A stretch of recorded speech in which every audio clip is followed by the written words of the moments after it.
जळगावच्या भडगाव येथील प्रचाराच्या जाहीर सभेमध्ये मंत्री गिरीश महाजन यांनी बांधकाम कामगारांच्या योजनेवरून अजब वक्तव्य केले।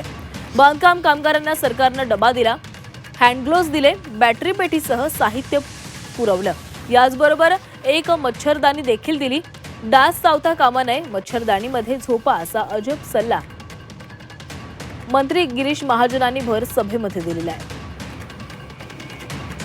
कारागिरांचं तिथे जातो, बांधकाम करतो, रेती सिमेंट कालवतो, त्याच्यामध्ये पाय कसे झोले होतात, त्या पायाला सगळे चिखले येतात, सगळे पाय फुटतात, हाताने काम करतो, वीट करतो, सिमेंट वापरतो, तिथे त्याचे हात फुटतायत। डब्बा दिला जेवण करायसाठी की फडक्यात बांधून घेऊन जाऊ नको, डबा घेऊन जा, ते दिलं। मच्छरदाणी पण दिली। घरी गेला कामावरून थकून भागून, नवरा बायको दोघी मच्छरदाणी झोपा, डास चावता कामा नये।